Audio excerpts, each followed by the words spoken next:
या निवडणुकीकडे संपूर्ण राज्याचे लक्ष लागलेले आहे. स्वतः अजित पवार या निवडणुकीमध्ये उतरलेले आहेत. एकंदरीत निवडणूक कशी वाटते तुम्ही पहिल्यापासून?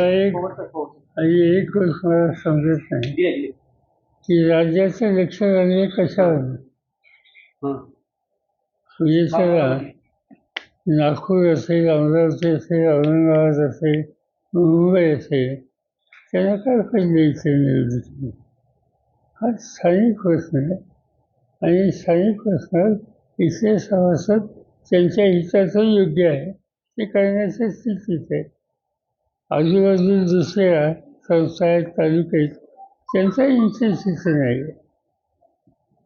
एकंदरीत आपण बघितलं की लोकसभेनंतर आपण प्रत्येक निवडणूक लढवायचं. आता आपल्या पक्षाचे देखील 20 उमेदवार या निवडणुकीमध्ये उभे ठाकलेले आहेत.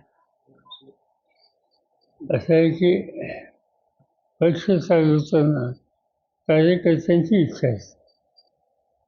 आम्हाला इथे एकंदरीत वार्तांना माहिती याच्यात आमची फार टोकाची भूमिका घ्यायची अजिबात इच्छा नव्हती, नाही यार. पण एक विशिष्ट स्थिती झाली. थोडं लोकांना बरोबर घ्यायचा दृष्टिकोन ठेवला असता तर कदाचित ही वेळ आली नसती. पण ठीक आहे, झालं. पण हे दीर्घकालीन आम्ही समजत नाही.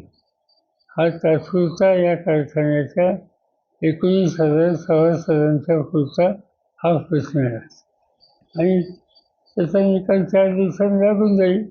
पवारसाहेब एकेकाळचे आपले मित्र चंद्रराव तावरे यांनी काल जाहीर सभेमध्ये एक आरोप केलेला आहे की जी बारामती सूतगिरणी काढायची होती त्यावेळेस आपण मुख्यमंत्री असताना मी त्यांना म्हणलं होतं की फक्त माळेगावचेच कार्यक्षेत्रातील आपण सभासद घेऊन त्यांची इन्व्हेस्टमेंट करू, परंतु पवार साहेबांनी सोमेश्वर असेल, माळेगाव असेल ती लोक घेतली आणि 90% माळेगावची इन्व्हेस्टमेंट होती. काय नक्की या ह्याच्याबद्दल? सूतगिरणी झालीच नाही ना, होऊ शकली नाही. आणि गंमत अशी आहे की उदाहरणार्थ साखर कारखाना ज्या कार्यक्षेत्रात ऊस आहे त्यांना तिथे घेतायचं. सूतगिरणी एकेकाळी बारामती हा कापसाचा भाग होता. आता कापूस इथे राहिला नाही आणि त्यावेळेस सूतगिरणी काढायची चर्चा त्यावेळी झाली. त्या सवण तालुक्याला बरोबर घ्यावं असं लोकांची इच्छा होती.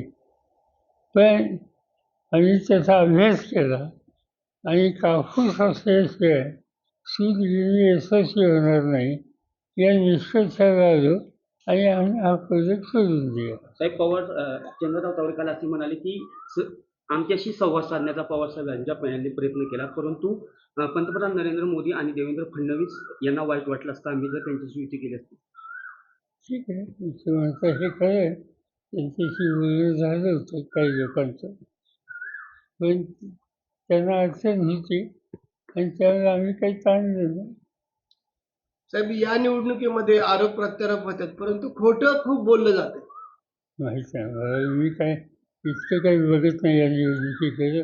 मी आता पुण्याला चाललो आहे, उद्याच्या परत इथं माझे दुसरे कार्यक्रम आहेत. या AI संबंधीचे एक आंतरराष्ट्रीय पातळीचे वर्कशॉप उद्या इथे आहे. अमेरिकेवरनं लोक येणार आहेत.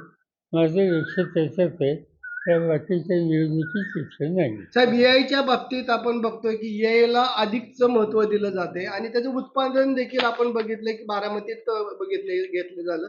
याचा कितपत पुढं भविष्यामध्ये उपयोग होऊ शकतो? माहिती आहे, मला त्याच्यातनं शेतकऱ्यांचं हित साधले जाईल असं वाटतं. आणि आजचं वृत्तांपत्र तुम्ही बघितलं तर महाराष्ट्र गव्हर्नमेंटने काल 500 कोटीचा निर्णय घेतला आणि ऊस आणि बाकीची पिकं इथे AI वापरायचं धोरण त्यांनी फायनल केलं. याचा अर्थ उपयुक्त असेल म्हणूनच सरकारने हा निर्णय काल घेतलेला आहे.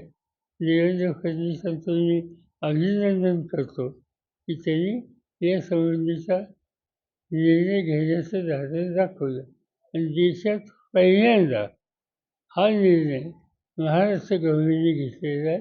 म्हणून त्यांचं अभिनंदन. साहेब, आज पालखीचं पालखीचं प्रस्थान होतंय, आपण कशा शुभेच्छा द्याल वारकऱ्यांना? ठीक आहे, जाऊन देत आहे सगळी माय एबीपी माझा, उघडा डोळे बघा नीट.